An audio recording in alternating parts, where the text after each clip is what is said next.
Well, Chiefs Kingdom, it kind of worked its way around. This isn't Cleveland, but it's approaching that level. Who's out, who's in, who's on the COVID list? How are we going to get through this? What are they going to do to cooperate or maybe compensate? Matt's going to have an idea or three, but I certainly don't have any. So let's get into it. Welcome to the Locked On Chiefs. It's the Locked On Podcast Network, your team every day.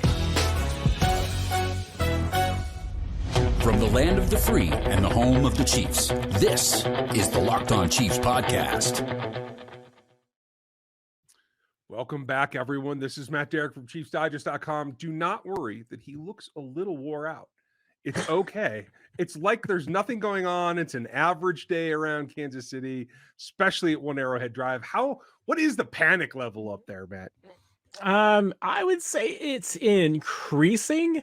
I don't get the sense that it's complete panic yet, but there's the worry is definitely going up. And honestly, I mean, probably one reason why the worry hasn't peaked yet is that I think it's just the general perception that this isn't over. I mean, that the Chiefs COVID situation hasn't peaked yet, that it's going to continue. I mean, we'll see what happens in the next coming days and hours, but I mean, this is not the story's not over yet. I mean, this is just kind of probably 2/3 of the way in, maybe even less than that. I mean, there's still a lot to figure out between now and Sunday. It's only Tuesday. How did we get here? At this point, just would you recap everything you know at this point? Because I was in the truck when the news hit. I'm not 100% that I even know everything at this point. Yeah, and there's still some things that we are trying to figure out because, the players weren't originally scheduled to come back into the building until Tuesday. Now, obviously, Chiefs had 3 players placed on the COVID list on Monday. It is speculation, but clearly indication here that those were cases where the players showed symptoms, and that would be a case of what the NFL is doing right now with their targeted testing, which is that they're going to test players who show symptoms. Tuesday, all the players were due back into the building, and that's when the Chiefs had a big chunk of players added. We've got Tyreek Hill, Rashad Fenton, Blake Bell, Nick Bolton, Lucas Niang, Kyle Long, Armani Watts amongst the active roster. Then you got Darius Harris and Jarice Fountain from the practice squad who've been added. So right now, the Chiefs have 13 active players on the COVID list. They've got 3 practice squad players on the COVID reserve list. And now it's really just a matter of, one, continuing to watch what outbreaks continue to happen. Because as like I said, I mean, today would have been the first day that the players came. Tuesday would have been the first day the full team was back in.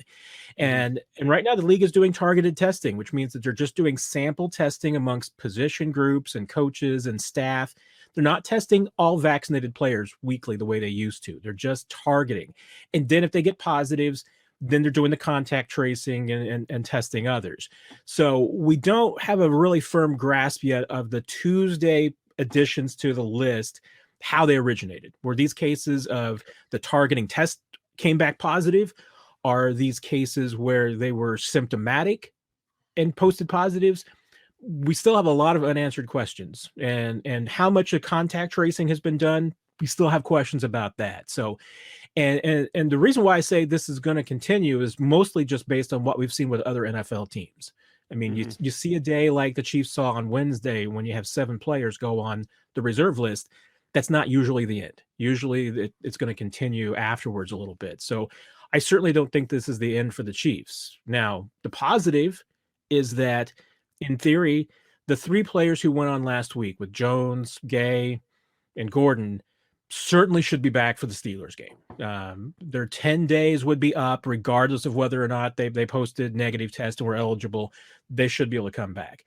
The guys who go on the list this week have a better chance of coming back because the league has, made it a little easier for vaccinated players to come back quicker. I mean, they can post their negative test in a little bit different window. So the possibility of them coming back. Now, based on the old window, a player had about a 20% chance of clearing the protocols before their 10 days was up for a vaccinated player. So how has that changed with the new protocols? Is that going to be 30% or 40%? We really don't have a good grasp yet because we have no sample size. Right. So it could be better than that. But if you want to just be conservative and say to yourself, hey, the Chiefs are likely to get the 3 guys that went on last week back, and they'll probably get a couple of guys from this week back. I mean, that'd be 5 right there, but it's still an ugly situation. It definitely is. It's the point where right now that I hope that they are putting L'Jarius Sneed in a glass box in some stashed away location. We're going to talk about what it means on the actual field here when we get back from talking about on location. Let's talk about the big game for a minute. Super Bowl 56 at SoFi is coming up quick. And On Location, the official hospitality partner of the NFL, is the only place that you can score a once-in-a-lifetime Super Bowl ticket and experience package. You get to select your seats and choose from your elite experiences, whether it's celebrations with NFL legends, 5-star hotels, 3-star Michelin chefs cooking for you like Wolfgang Puck. Visit onlocationexp.com/SB56 for more. Just search Super Bowl On Location. That's locationexp.com/SB56 for more information. I have a feeling about this Super Bowl season. Let's get there together with On Location. Now, the reason I mentioned Snead is because right now, you have Travarius Ward out, you have Fenton out, 2 of your starting 3. L'Jarius would be the other. As long as he's able to play, I think that gives them, with Baker and what we've seen from Hughes, the guys getting a lot more reps the last few weeks. Maybe they can feel that position group and feel okay about that. Maybe they can't. We don't know about L'Jarius. At least I haven't seen an update. Have you? Not yet. I mean, all indications were that, L'Jarius was going to be back this week. It was kind of touch and go last week, but indication was this week. And, I mean, to me, it's one of those things that I look at it as far as just from the opponent standpoint goes. If there's a week that you're going to be decimated in your cornerback group, this might be a week that's okay. Because I don't know that, you need to really be overloaded there. I think that, to me, you're going to get the game against the Steelers. The most important guys to have on the defense if you're the Chiefs are Chris Jones, it's Willie Gay, would be Nick Bolton if he's able to get back. It's Tyrann Mathieu, the guys, and L'Jarius Sneed, the guys who are the teeth of your run defense. Those are the guys that I think you need to be the most worried about. And right now, I mean, the Chiefs are at least approaching a good direction of having most of those guys as of our conversation right now. Yeah, this is quickly turning into it. And the reason that I bring up the corners, we'll get into the other position here in a minute, is because there's numbers getting on the list at a singular position group. And that's why it's weakening maybe farther than the others. But like you said, against Ben Roethlisberger, who has been sinking ship this season in terms of his performance, clearly the front is going to be more important in terms of getting the ball out, not allowing him to do anything special. And with Jones returning, knock on wood, that the rest of the front 4 remains healthy and has been sequestered enough so that they're not getting exposed at this point. But that said, what does the loss of players at the cornerback position do towards a guy that just got released that used to play in this town? Is this something that just because of the COVID deal, we might have a higher likelihood of seeing Bashaud Breeland back in a Kansas City uniform? That's a good question because I think at this point it would probably just be a timing thing because there is still an element with getting players into a team. It's still a little bit different, but it's I think you could probably get a guy in on Wednesday and he'd still be eligible to play on a Sunday. But I think it's probably more problematic for Bashaud, just kind of the way things went down in Minnesota from what we've heard. I mean, I think there probably have to be some questions that need to be answered. True. But on top of that, Bashaud's not had a very good year. So I think that would certainly be, give the Chiefs a little bit of pause. But I think you're right. I mean, in a situation like this, you're probably going to be looking at the free agent market and you're really looking at some guys that have, some experience in your system that you might need to be trying to get in, whether it's on the practice squad as an emergency or actually adding onto the roster, which right now the Chiefs unfortunately have plenty of open spots on the active roster. Yeah. What are they sitting at? 50 right now? I believe even with the addition of Elliott Fry, I think they were up to 51. I mean, because they've been carrying a couple of light spots. So, I mean, and then remember, none of the guys that have gone on COVID reserve count on the active roster. So right now, I mean, Chiefs have plenty of open spots for at least short-term solutions. If you're down at the High V and have practiced with this team in the past, folks, get in touch with Brett Veach. I'm just saying that the other position group that is a concern now is, and by my count, this is 8 starters out at this point because I'm counting Blake Bell because when Travis gets put on the list, Blake becomes your starter. So I'm ticking that down. Now it's Noah Gray or bust at the tight end position. This, I think, is probably the one thing. You can't replace Travis Kelce. You can try to adapt for his loss, but now this significantly changes whatever the game plan was going to be, in my opinion. Does that ring true for you? No, it absolutely does. I mean, I don't think that there's, unless things change dramatically. I mean, I don't see that changing. I mean, you're right. I mean, if you end up not having two of your top tight ends and you are stuck with Noah Gray, remember, I mean, the Chiefs options on the practice squad are not ideal. I mean, they've got a guy who's a project candidate. They've got another guy that's been bouncing on and off the squad a couple of times this season. So it's not like that they've got, somebody experienced. It's not like, there's a Jody Fortson ready to walk in the door off the practice squad to fill in. I mean, the options on the practice squad are much more developmental. Makes perfect sense to me. And so that brings me back to, you have to change. And so now, instead of having a plan that you've had ample extra time to prepare for, this is not the mini bye week anymore, because that's all out the window at this point. Now it's, who do we have? What can we do with them? Can we afford to install on Wednesday at this point with just Noah at the tight end position? Especially now that you've lost your number 2 weapon. I mean, even if Travis was number 1, you've lost your number 1 if it's Tyreek. Now you're talking about, we don't even have our top wide receiver. How do we accomplish this in a season that we've been down a wide receiver? They haven't activated Josh Gordon yet, so you're still thin at that spot. At this point, am I finally going to get my wish? Is it Mike Burton in the eye and whoever lines up behind him all day long?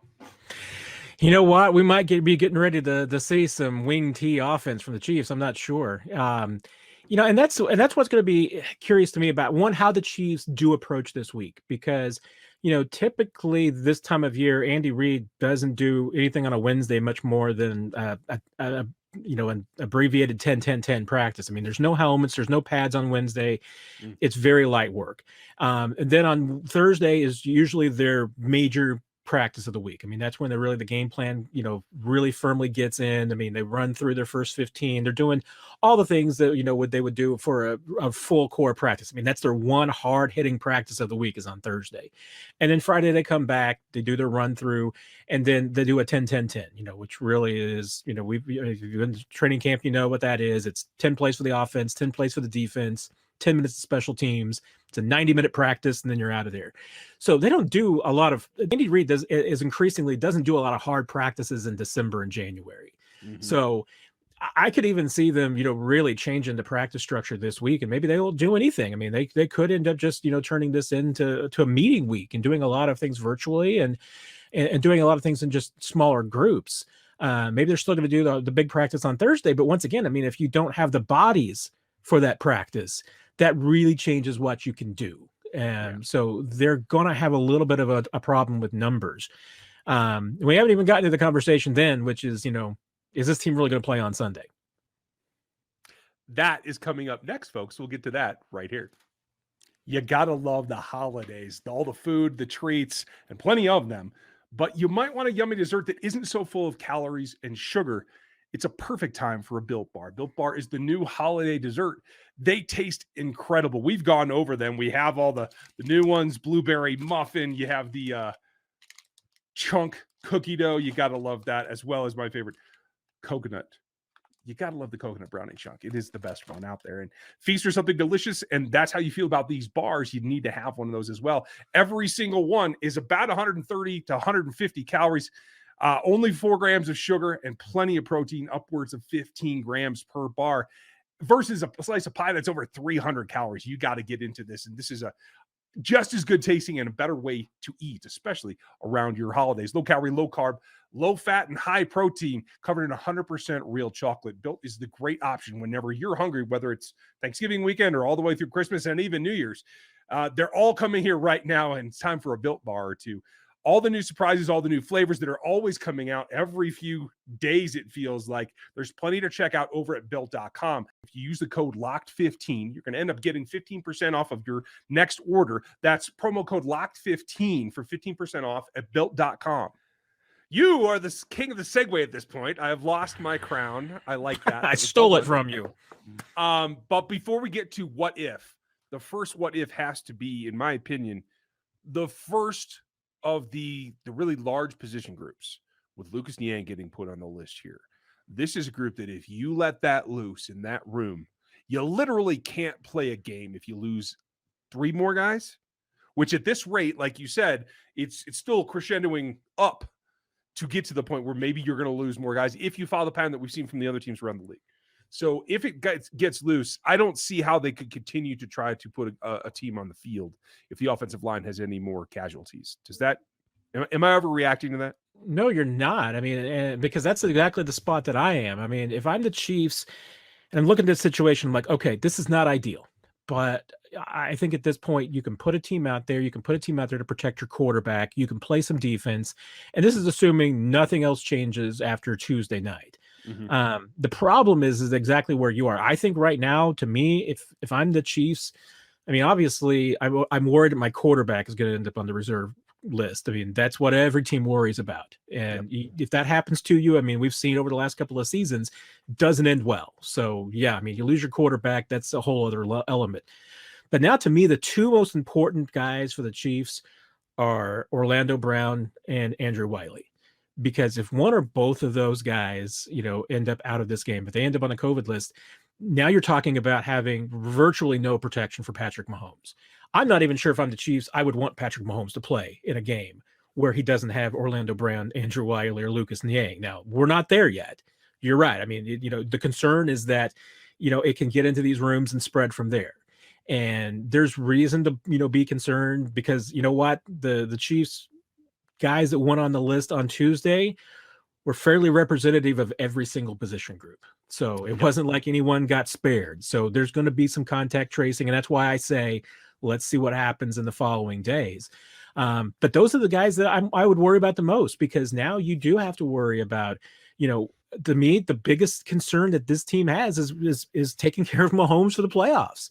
I mean, you can get through everything else on a short-term basis, but that's the one guy that you can't lose, and you don't want him having to go out there and play behind an offensive line that can't protect you.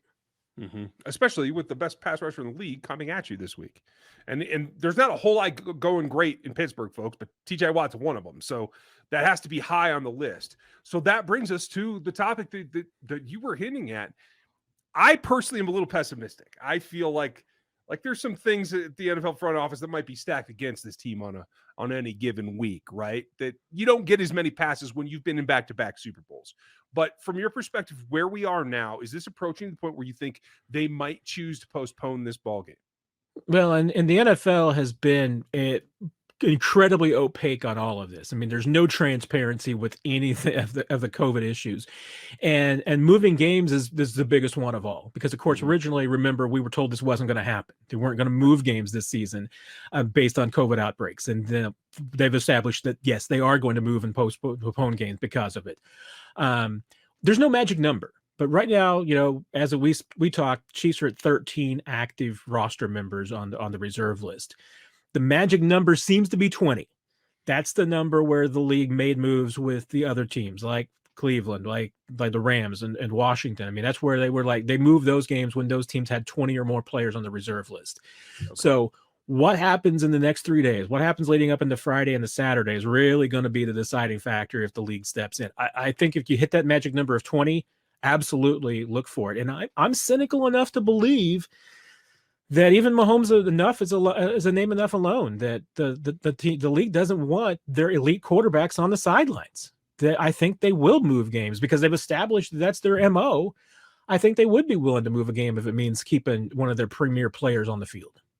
Yeah, and that's what it comes down to, because I don't think, like you said, they might be doing some things virtually. Do you think that there's a chance after this that, especially if they don't feel they're going to get that kind of treatment where they can move out and hopefully get some guys back, do you think that they might go completely virtual this week from the coaching staff?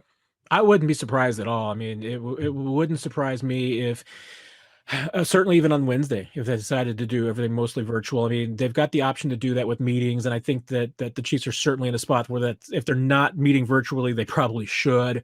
The practice becomes the question, and in the league at this point hasn't been too concerned about outdoor practices. I mean, even Dr. Alan Sills, their medical officer, says that they haven't had any evidence that games and outdoor practices have been issue points. It's more of the concerns about indoor meetings and indoor spaces. So, I could certainly see that if weather forced the Chiefs to move practice indoors on one of the next few days, I could certainly see that not happening. I mean, why would you practice indoors at a time right now when that's, been identified as an issue point? And I want to say this too, and add this. I mean, I hate the idea of, speculating about, who might be next and thinking out loud, was like, what happens if Mahomes gets this? I mean, I think I feel terrible even saying that, but that's where the league is right now. I mean, that's where they are, that you almost have to just think about, prepare for it, because you absolutely know that right now in Brett Veach's office, they're absolutely considering all the contingencies. They were considering them last week when they signed Elliott Fry to the practice squad. What if we need a kicker? So yeah, I mean, they're absolutely, and if they're doing that, I mean, fans and the media kind of have to do that too. And it stinks, but that's kind of where we are right now. Yeah, it's called being prepared. You have to scope out those scenarios. So let me ask you this. Do we know anything? Have they isolated Shane Bichelle? Haven't heard anything yet. I mean, I know, I think that will absolutely be a question about how that Andy Reid's covering everything on Wednesday is, and what some of their changes and protocols are going to absolutely be. Chiefs last year never, considered that. I mean, never seriously considered it. I mean, they kept their quarterbacks around. They had the option of, hey, telling Matt Moore, hey, just go away for a while, but he stuck around with the team the entire season. There wasn't any consideration about quarantining a player just to make sure that they could keep a spot. We'll see if that changes this week now that, the numbers have changed.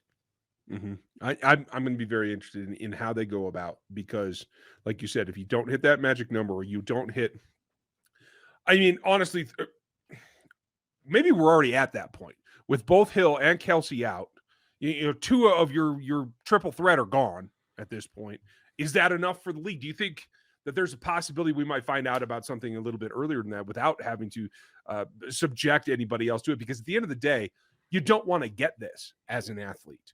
Because, yes, you can get over it and you can test negative. But as we've seen from players like Myles Garrett and a number of other examples, the lingering effects of this affect your performance. So it is still the goal to not catch this thing. Yeah, and one of the factors too, I mean, certainly it's something that's driving the NFLPA and certainly the people in the league, is that, the big concern is about taking this home. That it's something that you get at a facility and you take home to people who are in your households who are vulnerable and immunocompromised. So not all of the league's policies and the things that the league are doing are strictly about player safety. I mean, they're certainly looking at it the big picture. And I give them credit for that. I mean, even though I think there's reason to question some of the decisions that they've made and some of the issues and some of their transparency on this, I mean, I do think and give them credit for the teams and the league itself, that I do think that they're trying to look at the bigger picture and not just the players themselves and not just the teams and the business, but they are trying to look at the bigger things that are outside of that. And those are the things that, are players' families and families of employees. There's hundreds and thousands of people who are involved in this, not just 53 guys on a roster. Yeah. We're going to have to find out what happens, folks. We'll have more for you tomorrow when we know more. Might even do something breaking if we have to, and we will get a lot of our information from Matt. Matt, thanks for filling us in. Appreciate it, Ryan. Take care, my friends. Folks, stay safe out there. We will talk to you tomorrow.